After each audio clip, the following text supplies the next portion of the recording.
Hey guys, tonight we're having chicken enchiladas. I love chicken enchiladas.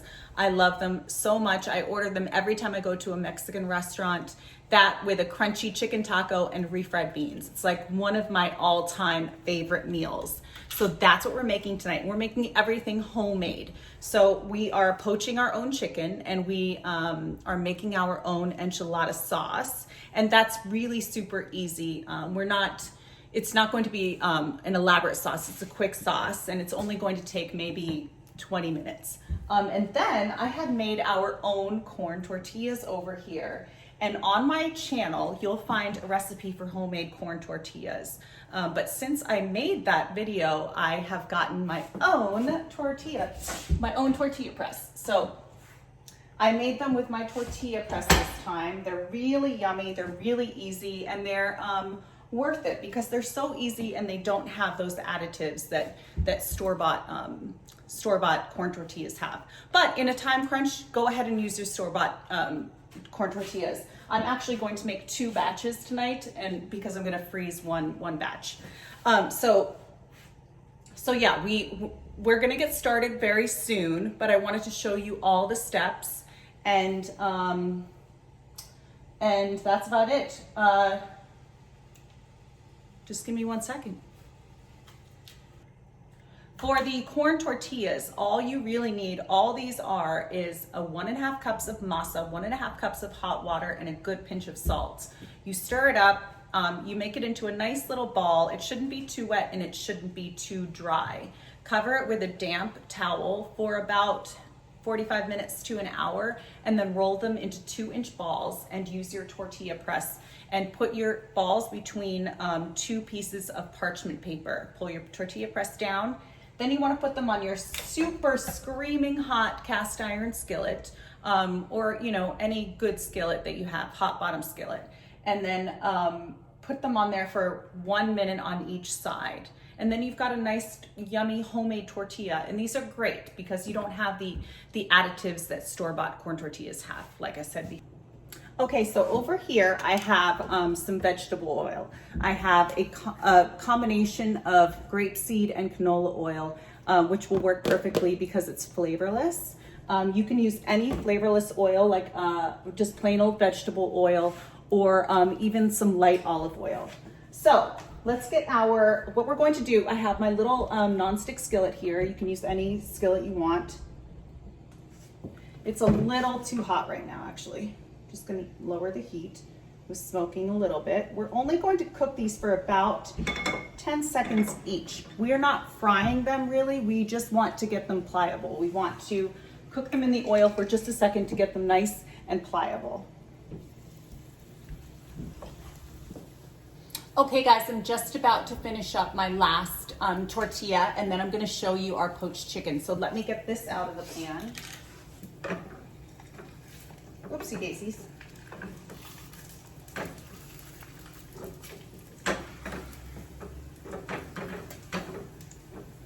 And our tortillas will cool over here, and they'll be waiting for us. All right, so this is our poached chicken. And so I have 3 chicken breasts. They cooked for about 15 minutes and they've been waiting for me. And then in here, I have 1 onion that was quartered, just, for flavor, it's an aromatic. And then I had 1 garlic bulb that I cut in half, and then just put that in here whole. I didn't peel anything, but I'm gonna take the garlic out because I'm going to squish out those little cloves and kind of shred them with the chicken. And we're going to shred everything with 2 forks. Okay, so I've got my 2 forks.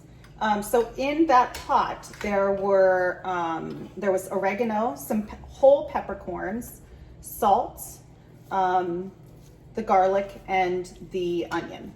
And we just want to shred this with 2 forks. Get it in these shreddy kind of pieces. Then we're going to put it in a bowl. We're going to add in this garlic. We'll just squeeze it out, and then we'll fill the tortillas with them, the enchiladas with them. And I'll show you. So this is how we shred the chicken. I'm going to continue doing this, and then I'll show you how to make our super easy breezy sauce. Okay, let me show you how I get the garlic together. So we've got all this shredded chicken here. Put it in our bowl.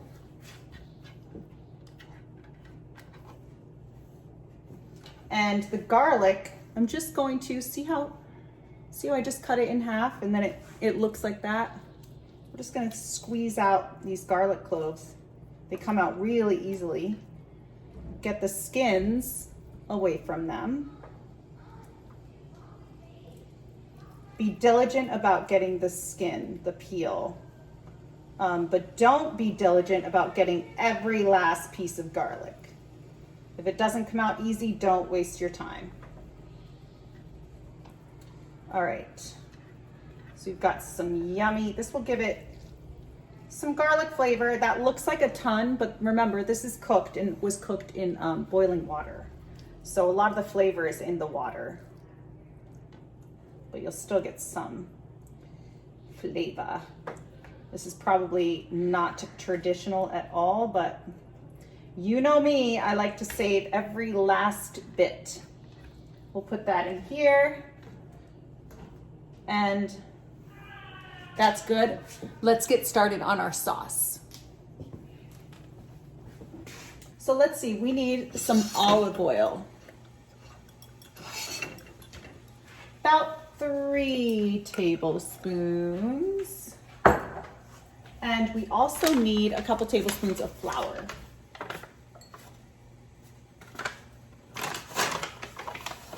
Once the olive oil is nice and shimmery and hot. And it is. The way you can tell is that the flour looks like it's bubbling when you put it in. So when you put like a little drop, see how it's like sizzling around the edges? That's what you want to see.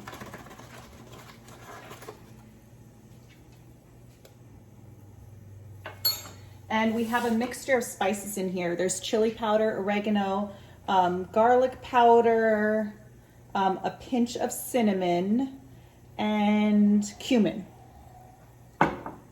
So let's give that a little toss.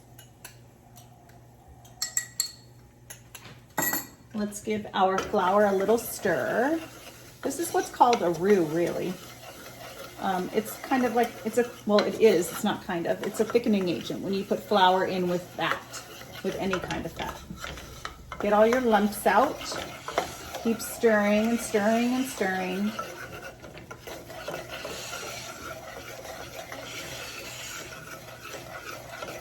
That looks good. We're gonna add our spices in.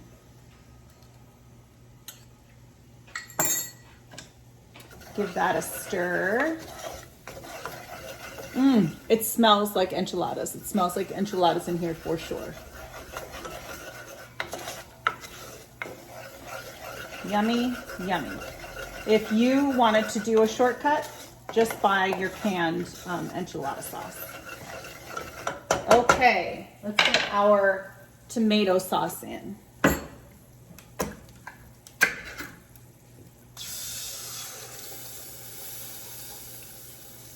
And in the same can, just to get the residue of the tomato sauce out, I'm going to put our chicken broth in.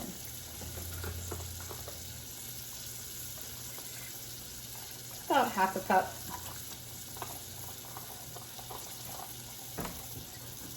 This is a good time to add cayenne pepper or anything spicy you want. But my husband is allergic to red chili flakes, so I will not be using that.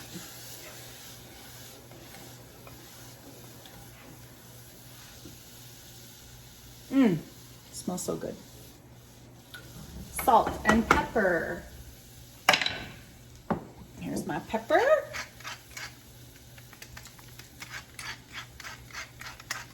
And salt.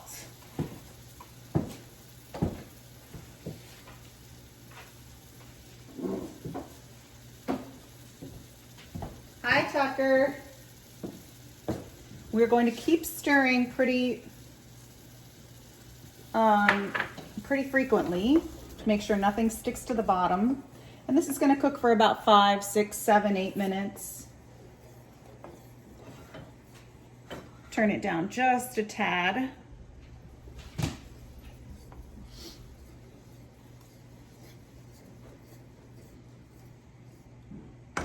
And what I like to do, not everybody does this because there is garlic powder in there, but we're not pureeing this. But I do like that fresh garlic flavor.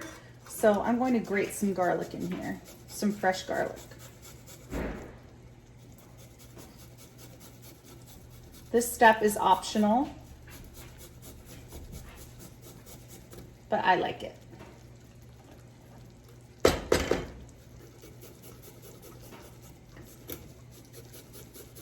Just don't grate your nails in there. All right, so I'm gonna finish grating these. Stir this up, let it cook for about 5 minutes or so. And I will be, okay, let's assemble our yummy enchiladas. We have everything done that we needed to get done. Just so you know, you can take some shortcuts. You can buy your enchilada sauce and you can buy your tortillas and you could even buy a rotisserie chicken and just shred the meat yourself and get this together very quickly. But I like to make everything homemade, all the components homemade, and this way you know there's no additives that you don't really want. So here I have my tortillas, and let's get started on making our, again, these are homemade, so they're not perfectly round, but they're going into a casserole dish, so does it really matter? So let me show you how we assemble. I'll show you how to assemble one, and then I'll get them all in here, and then I'll show you the next step after.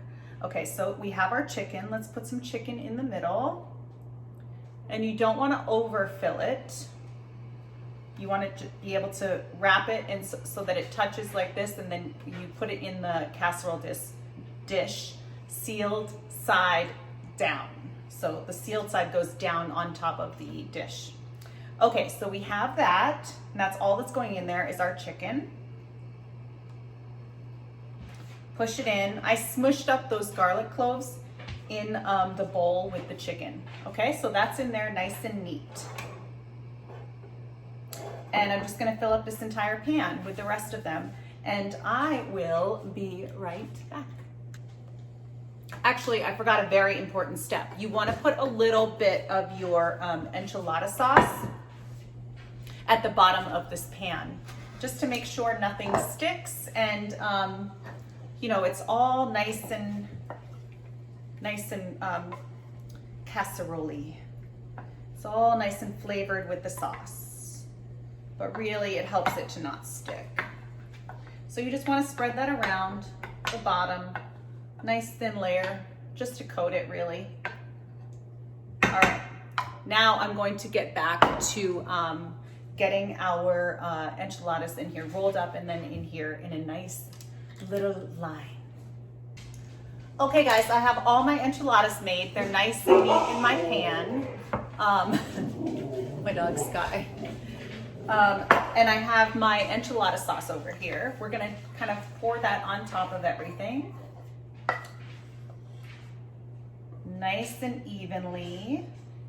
Smells so good. It smells exactly how you think it would smell in here because we're making enchiladas. All right, get all of it. Okay, and now I have tons and tons of grated jack cheese. Lots and lots of jack cheese here. Monterey jack cheese, which you know, I love cheese. All kinds of cheese. It doesn't have to be a fancy schmancy cheese. I will still love you. Let's get those little nubs, the nubs at the end that are hard to grate when you have long nails. I like it super cheesy. manipulate and use more cheese, but I'm not going to do it. All right, that looks delicious. Our oven is preheated at 400, and we're just gonna bake this until it's like nice and warm and bubbly around the edges and the cheese is all melty. Because remember, all the components are cooked. We just want it to be, you know, one delicious casserole, one delicious enchilada bake. So I'll show you what this looks like when it comes out. It's gonna take about 30 to 40 minutes, but I will show you what it looks like.